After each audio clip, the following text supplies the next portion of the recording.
Gate Expeditions offers you the once-in-a-lifetime opportunity to be a specially trained crew member safely diving to the Titanic wreckage site. A 12,500-foot journey to the bottom of the sea. It's the Ocean Gate Titanic experience. An experimental submersible vessel that has not been approved or certified by any regulatory body and could result in physical injury, disability, emotional trauma, or death. Where do I sign? The Titanic is 12,500 feet deep, but it helped us build out the business model, get awareness, work on our launch and recovery system, which we'll talk about a little bit, and ultimately in 2017 we dove Titan, which is the queen of the fleet. We have 5 subs. One goes to 1,000 feet, one goes to 1,600 feet, and Titan goes to 13,200 feet deep. Many challenges. There's the technology challenge. There's a regulatory challenge. There are a bunch of things to do, but those expeditions have really helped us hone our skills. What we found after researching the market was that there had been a technology used at the University of Hawaii where they got away from the big ship by disconnecting the launch and recovery from the ship and towing the submarine out on a platform that would then sink underwater and be able to be launched off that, go do its mission, come back, come to the... a cylinder's a sphere is a great thing for pressure. It's a terrible thing to live in. Use those. But titanium is, let's put it this way, carbon fiber is 3 times better on a strength to buoyancy basis than titanium. And underwater, that's what you care about. It's not strength to weight, it's strength to buoyancy.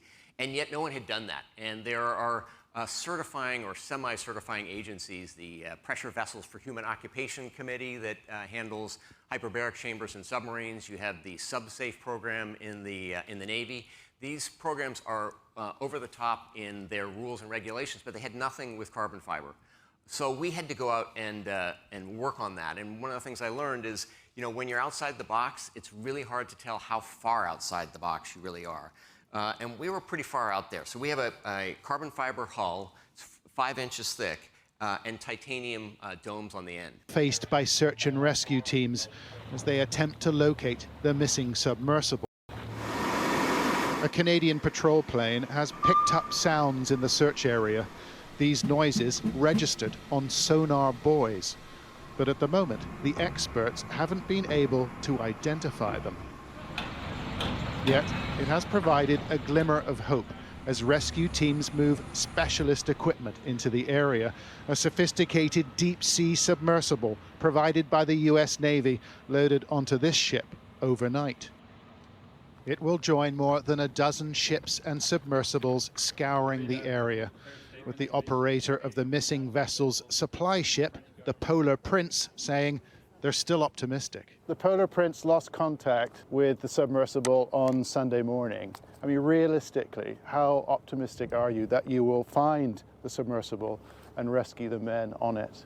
The equipment that's been mobilized for this is the finest in the world. The most capable in the world. We have to hold out hope. I think, as you're aware, there's still life support available on the submersible, and we'll continue to hold out hope until the very end.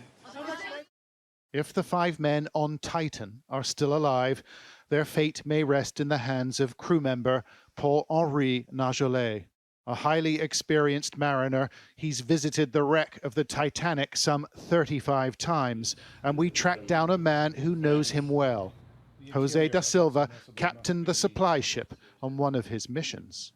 He's very experimental. Da Silva says he's unflappable. Once his submersible got stuck on the Titanic itself. One time the hull was stuck in a Titanic piece, and we had to do a lot of maneuvers to be able to bring the hub back to onboard ship. A German adventurer who made the same trip in Titan in 2021 told Sky News he thought the voyage was safe, but it wasn't a pleasant experience. You cannot stand, you cannot stay on your knees, you only sit 10.5 hours in the same situation. The North Atlantic can be a formidable foe. The depths and tides frighten most Newfoundlanders.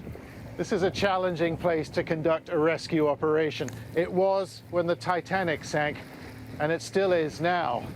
One official told us it's like looking for a needle in a moving haystack. If the submersible is intact, they won't have much oxygen left. But nobody on this island is giving up. John Sparks, Sky News, St. John's, Newfoundland.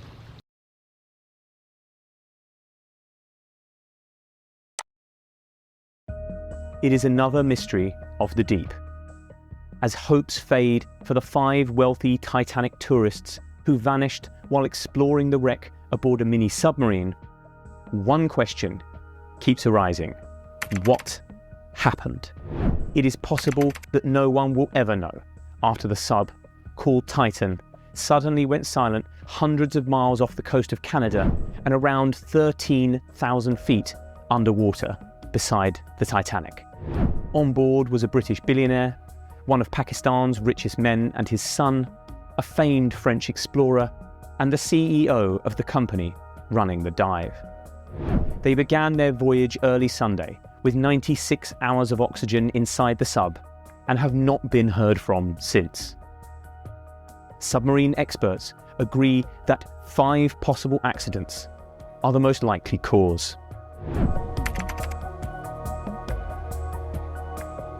Perhaps the most obvious explanation is that the submersible became tangled in the wreckage of the Titanic itself. The ship split into 2 pieces as it sank back in 1912, and those sections now lie amidst a huge debris field on the seabed. Navigating the wreck is extremely dangerous, according to those who have dived it. It is possible that the sub's pilot got disoriented, perhaps after communications were interrupted, causing the craft to get snagged. Another explorer has described how a sudden undersea current swept his submarine into the wreck, getting it temporarily stuck. Titan is equipped with drop weights, which can be thrown overboard to give it extra buoyancy, potentially freeing it and helping it float to the surface. But if it is stuck, for example, inside the Titanic, there could be little the crew would be able to do except wait for help. A banging noise picked up on sonar could be the trapped crew knocking on the hull of the sub to attract attention, but rescuers have still been unable to find the craft. Titan could also have suffered a power outage or equipment failure. The sub relies on batteries to power the communications, and a failure could explain why it lost contact with the surface. But they also power the engines, the lights, and the heating.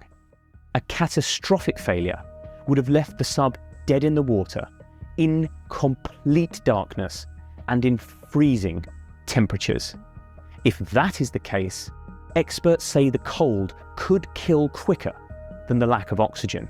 Questions have been raised over the quality of the sub after one passenger pulled out over fears the company building it were cutting corners. He discovered that scaffolding poles were being used as ballast and a video game controller was being used for steering. After that, he demanded his money back. An OceanGate engineer also previously quit over safety concerns about the structural integrity of the sub, and an industry body wrote a letter in 2018 criticising the company's experimental approach. Losing power would make the sub harder to find, and there will still be the matter of getting it back to the surface when its engines aren't working. They may still be able to surface, but there is no sign of the vessel yet. Alistair Grieg, a professor of marine engineering at the University College London, said rescue options will be extremely limited if the sub is without power. Another possibility is that the sub has become tangled on a piece of debris like a fishing net. Thousands of so-called ghost nets are swept around the deep ocean after being lost by trawlermen. Back in 2005, a Russian submersible called AS-28 became tangled on just such a net while it was underwater off the Kamchatka Peninsula in far eastern Siberia. The net got caught in its propellers and caused it to sink to the seabed, with a British underwater drone brought in to cut the netting and free it. All 7 crew members made it safely to the surface, 2 days later. But they were stuck under just a few hundred feet of water, compared to the Titan's 13,000. To cut the craft free, rescuers will first have to find it, and sonar is not good at distinguishing the sub from the wreckage of the Titanic scattered around it. And even if it can be cut free, the Titan will still have to make it back to the surface on its own, because transferring the crew to another vessel at that depth is impossible. After the submersible suddenly stopped communicating with no explanation, a catastrophic implosion of the vessel has become a leading theory. G. Michael Harris, an experienced Titanic explorer, fears that is exactly what happened, 10,000 feet down, where the pressure is 350 times greater than at the surface. When a submarine's hull fails at depth, the pressure of the ocean will almost instantly crush it and anyone inside. Even a small fault in the carbon fibre and titanium hull could have caused the accident, and Titan's 3 previous voyages were cancelled over fears of structural fatigue. Owners OceanGate said the vessel, which features many homemade components such as hardware store washers, had been repaired since and was equipped with a sophisticated system to monitor for any problems in the hull. But if an issue had suddenly occurred deep underwater, it is doubtful the crew could have done anything in time to save themselves. Just such an incident occurred in 2017 when the Argentinian Navy submarine ARA San Juan went missing in the San Jorge Gulf.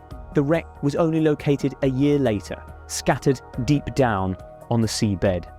It is not known exactly what caused the accident, but it is thought an electrical failure caused it to dive beyond its crush depth, causing an implosion, killing all 44 people on board.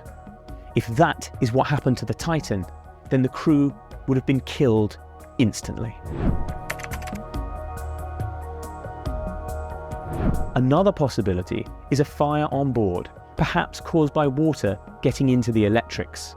In 2019, a blaze broke out inside the battery compartment of the Russian submarine Losharik while it was 1,000 feet underwater.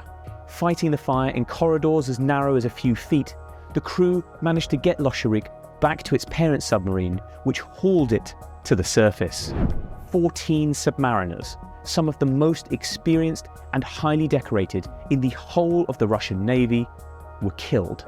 If a similar blaze were to break out on board the Titan, then the results could easily be fatal. Even if the crew somehow got the flames under control, the fire could knock out the electronics and eat up the oxygen inside the tiny 21-foot craft. There is still a lot we don't know about the Titan's fate, or the fates of the men on board. If the craft can somehow get itself to the surface, then there is hope that they can be saved. But if it is really stuck at the bottom of the ocean, then the chances of finding them alive are slim and fading fast.